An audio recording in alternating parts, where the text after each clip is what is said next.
Estamos viviendo un hecho inédito en el mundo. La mayoría de las personas estamos en cuarentena para reflexionar un poco cómo vamos a volver a nuestra vida, si es una vida que va a ser igual a la anterior, cómo vamos a reinsertarnos laboralmente, reinsertarnos en la sociedad, con los amigos, con la familia. Invitamos a charlar con nosotros a Maristela Svampa. Ella es socióloga y escritora y nos va a ayudar entre todos a ver qué hacemos el día que tengamos que volver a nuestra vida cotidiana. ¿Cómo estás, Maristela? Encantada de tenerte acá en Ambiente y Medio.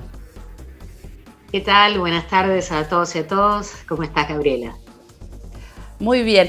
La reflexión o para empezar esta charla, ¿cómo crees que tenemos que reinsertarnos? ¿Cómo va a ser el día después cuando podemos decir afloje este aislamiento, afloje esta cuarentena, que por supuesto todavía no va a ser mañana, ¿no? Van a faltar algunos días. Bueno, en realidad yo creo que primero tenemos que pensar que estamos en una encrucijada civilizatoria que involucra a toda la humanidad. Por primera vez es el planeta entero, la humanidad entera, la que aparece fragilizada, vulnerable ante un evento global como esta pandemia, y ante la cual, para decirlo de manera así muy sumaria o simplista, hay dos posibilidades. Una de ellas es que el día después se consoliden aún más las desigualdades, se retorne a la normalidad en términos de globalización neoliberal, tal como la hemos conocido hasta ahora, ignorando tanto las causas socioambientales de la pandemia como, insisto, los niveles de desigualdad que tenemos hoy en día en el planeta, no solo en los países del sur, como el nuestro, sino también en los países del norte. O bien también existe la posibilidad, digamos, de avanzar hacia una globalización democrática, más solidaria, a un nuevo multilateralismo, un horizonte diferente. De alguna manera, muchos analistas hemos estado pensando que esta situación nos coloca ante un portal a partir del cual algunas cuestiones que antes nos parecían podríamos decir, increíbles o imposibles de hacer, hoy en día, ante esta situación de crisis, aparecen como viables o más aún factibles. Por ejemplo, en muchos países se está debatiendo sobre el ingreso universal ciudadano, una renta básica para todos los individuos, más allá de que estén vinculados o no al trabajo asalariado. También se está discutiendo en muchos países en un impuesto a las grandes fortunas. No olvidemos los niveles de desigualdad que atraviesa nuestro planeta. El economista Thomas Piketty, que es uno de los especialistas más connotados a nivel global en estos temas, sostiene que los niveles de desigualdad que hay actualmente en la humanidad solo pueden ser comparables con aquellos de fines del siglo XIX y principios del siglo XX. Esto es una época en la cual el Estado era el eje el mercado era el eje ordenador y no había Estado que efectivamente estuviera interviniendo en términos sociales.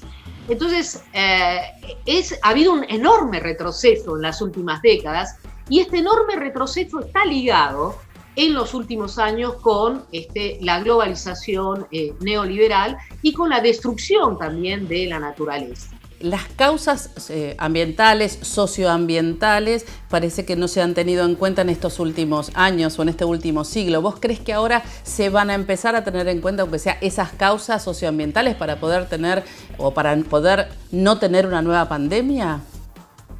Esperemos que sí. Yo creo que hay una gran conciencia acerca de las desigualdades, como decía anteriormente, pero en contrapartida no hay una gran conciencia y no aparecen los discursos políticos.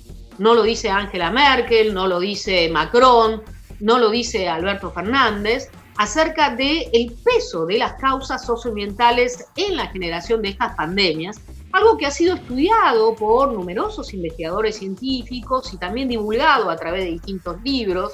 Hay una serie de estudios que muy claramente ha colocado el acento en las causas socioambientales, pero esto no aparece en los discursos. Todo lo contrario, lo que aparece en los discursos es la metáfora bélica acerca de la guerra, ¿no? La guerra contra una suerte de enemigo invisible, como si el virus fuera el responsable de todo este descalabro, que está lejos de ser una catástrofe natural.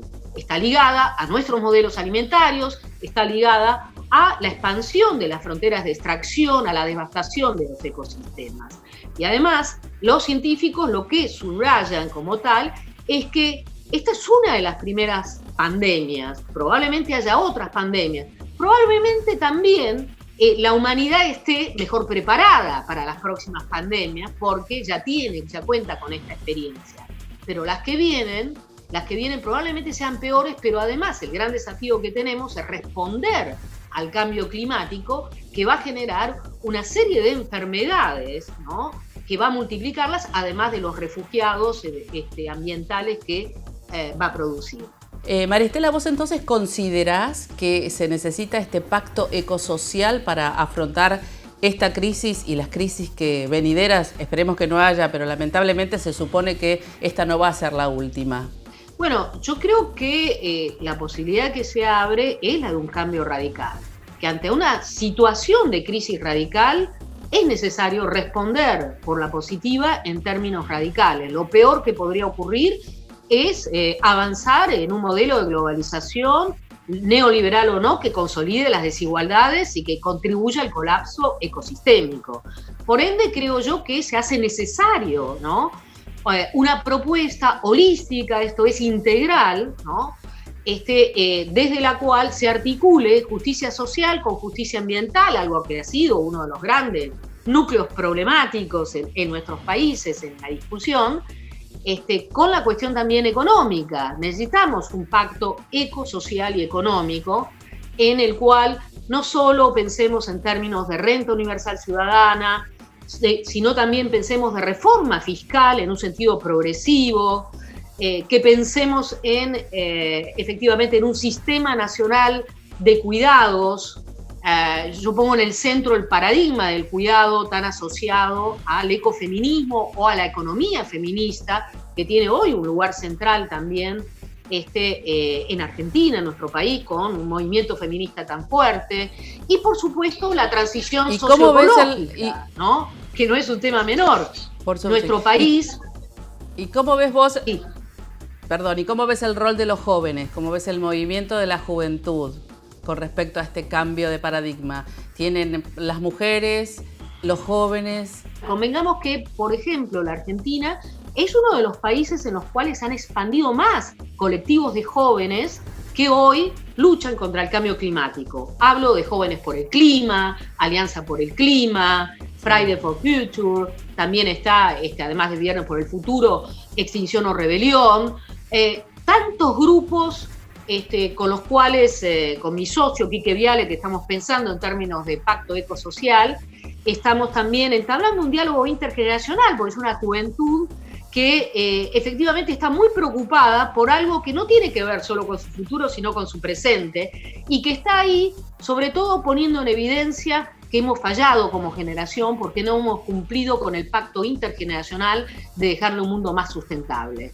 Ellos, hoy en día, son los que tienen, ¿no?, los que van a asumir sin duda el rol de construir ese mundo más sustentable, no solo socialmente, sino también en términos ecológicos, algo que ha sido uno de los puntos ciegos para pensar, ¿no?, desde los progresismos latinoamericanos y, por supuesto, también desde la Argentina. Yo creo que se abre una posibilidad enorme ante esta crisis que tiene vastos alcances de repensar esa articulación entre justicia social y justicia ambiental, y sin duda las feministas, así como los jóvenes, tienen un lugar preponderante en este debate.